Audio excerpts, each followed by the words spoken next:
This is John Neal reporting for River City Sports. I'm here at Signal Mountain High School. We took the small trip up here from Red Bank down in the valley, came up here with the basketball team tonight, and we saw a great game that topped the Red Bank Lions coming out on top, beating their rivals on top of the mountain. I'm going to get started here. Introductions are in due. We haven't had the Red Bank Hoop Squad up on the video yet, so now we do, Taylor. So, point guard, Malik McConnell.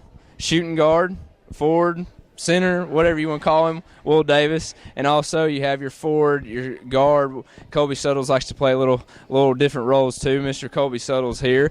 Well, guys, now we got introductions. People are going to start to know you a little bit if they didn't already.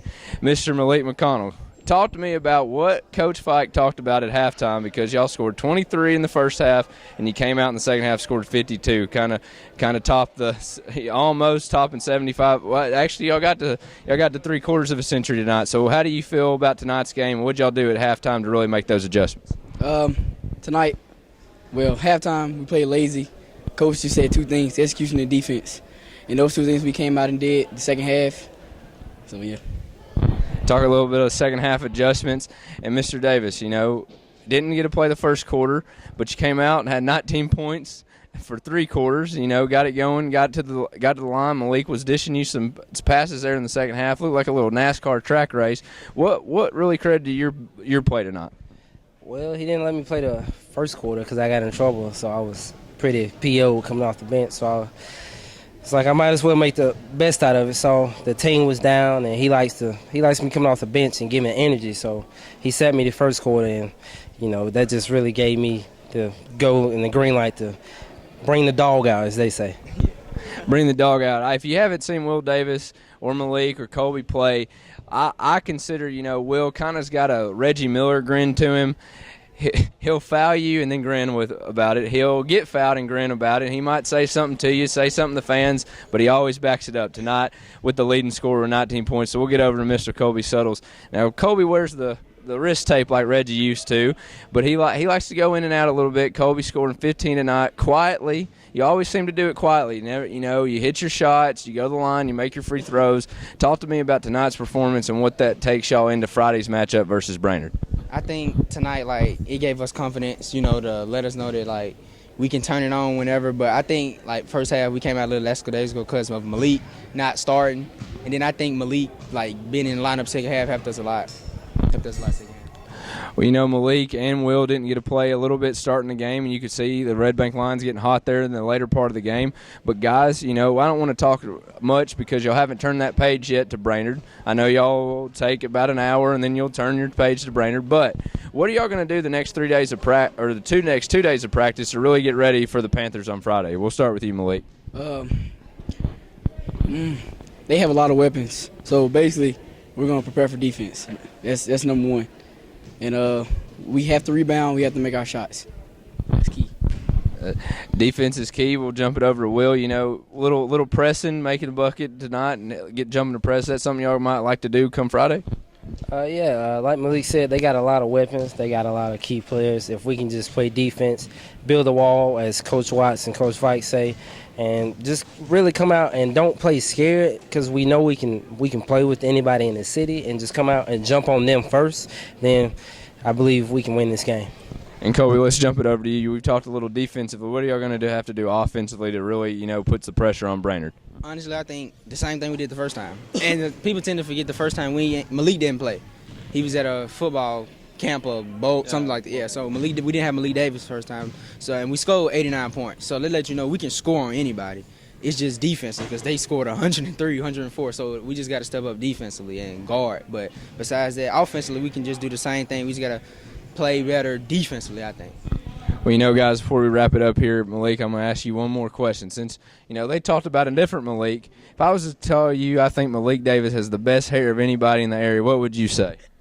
I'll have to give it to him. I really say that.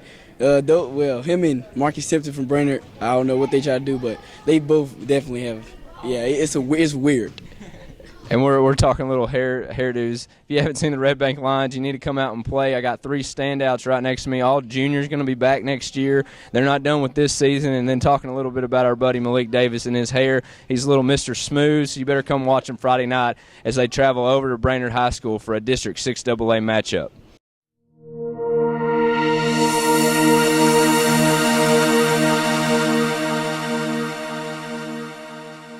And we're coming to you, ladies and gentlemen, live from Signal Mountain High School, where we witnessed some very good contests between both the boys and the girls from Signal Mountain High School and Red Bank High School.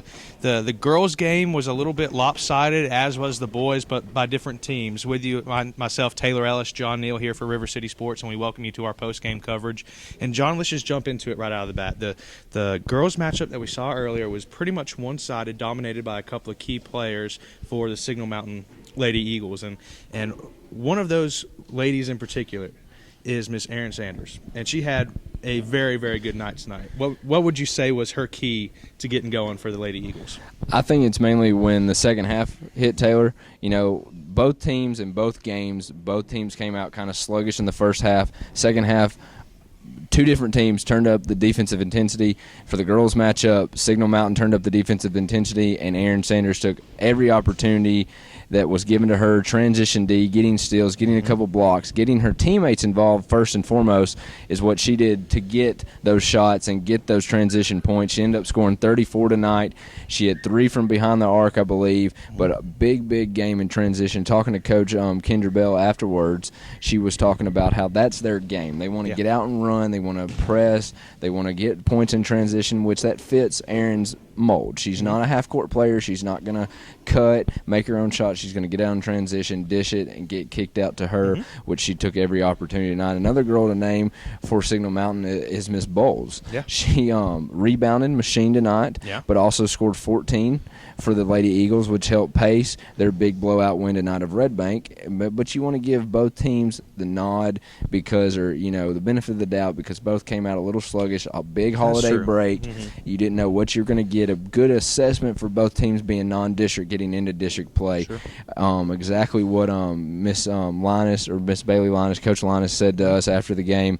She was, very enthusiastic about her team. They are having a little bit of a rough season right now. They're sitting at 4-13, but that doesn't mean anything once it hits January play and district play. She was talking about they continue to pace. Before the break, we only saw them dress 7. They dressed 8 tonight, and if they're getting some more girls or getting healthy, that could benefit them getting into district play. Absolutely. But swinging it back over to you, Taylor, we can get off. What was your real big takeaway from the girl perspective, mainly most second half? Well, second half, I feel like Signal really started to turn it on. They were pressuring late in the first half, late in the second quarter, going into halftime, really picking up full court defense, full court pressure anytime Red Bank would make a basket. And I really think they kicked that into another gear going into the second half. Erin Sanders just continued to keep going and feeding her the ball and getting her teammates involved. There was a stretch where she had 2 turnovers leading to baskets.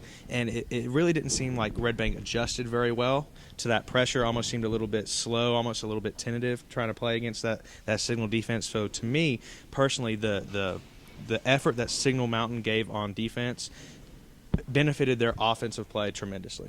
And, before we jump over to the boys, the one thing I've seen Red Bank girls 3 times this year. Saw them against Saudi Daisy, saw them against Brainerd, and also saw them tonight against Signal Mountain. The one thing that I want to take away is they don't quit. Yeah. And that is something that coach can build on over there at Red Bank. Rome was not built in a day. Giving her a little motivation because she said she was going to lose sleep over this one. She is doing a tremendous job. Oh, yeah. I think Red Bank has got exactly who they want in the ladies basketball coach, have great assistants around her. The one thing that I will say about Red Bank is if January's weird. It's silly season.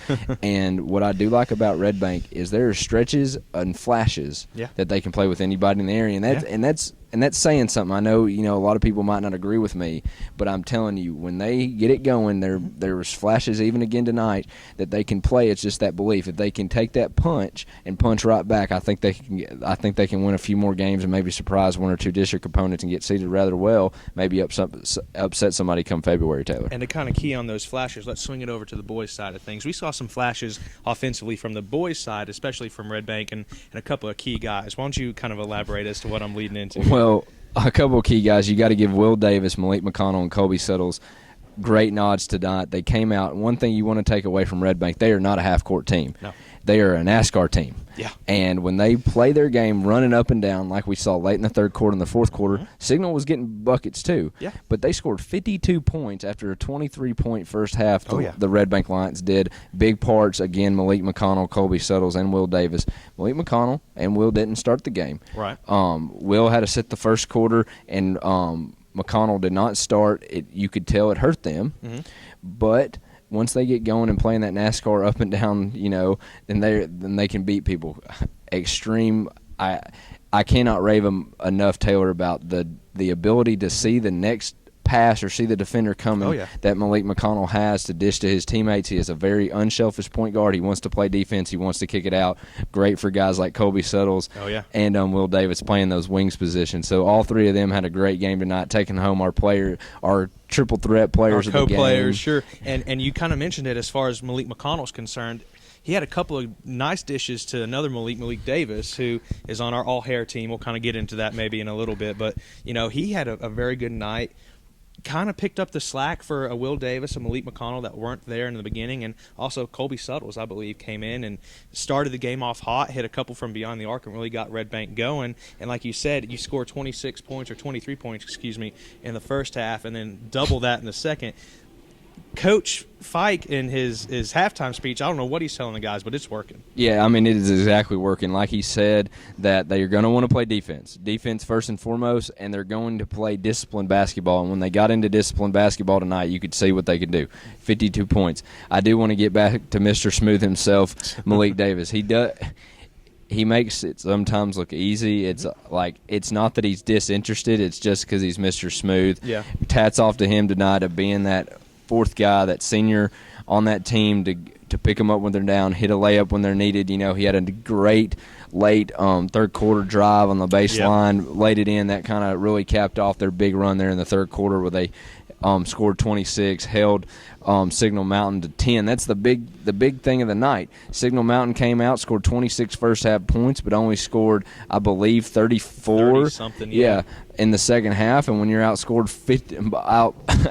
by 20 in the second half, it's hard to win games. But, again, I like Signal Mountain. I like what they have. They were missing Hunter Van Dyken and Jack Teeter today. They actually went on a cruise this past week and got a little sun, if you could see them. But I do like Palmer. Yeah. He had 18 tonight I believe.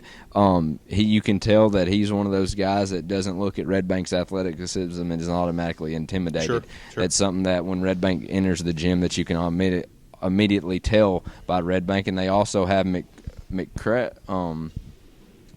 I believe it is McCaffrey. That's McCaffrey. I was thinking about a McCafe. I wasn't seeing it there. I'm a little thirsty, but McCaffrey, I like him as well.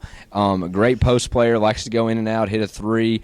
Going forward, you would think that District.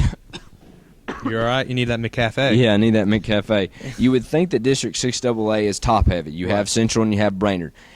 Red Bank's going to go play Brainerd. They can make a little splash come Friday night. Sure. But 7AA, which Signal plays in, is wide open as ever because of different injuries to certain teams and teams not being as hot as they thought they were going to come out of in the season. So that district's still open.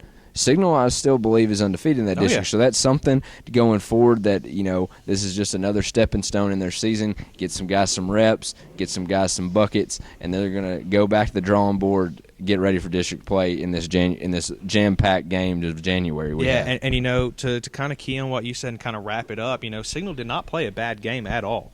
I mean, hitting from beyond the arc a couple of times, moving the ball very well, had a couple of big guys show up, scoring the double digits. It's just when you have a team that scores 50-something points in the second half, that's hard to come back from. But, like you said, 7AA is wide open. I think Signal is still the contender in that district. They still got a couple of key games coming up here in January, as do many of the teams in the Chattanooga area, and we'll be at most of them here coming your way as we're going to be very busy here coming through the end of January, early February as district play really picks up here in basketball season. But coming to you here, Signal Mountain High School with our post-game wrap-up for River City Sports. I'm Taylor Ellis. This is John Neal. We'll see you guys next time. Be sure to check us out on social media. Check out our broadcasting through the Speaker app, Speaker website, or Spreaker, and make sure you're checking out the site. All this good stuff coming your way. But we'll see you next time.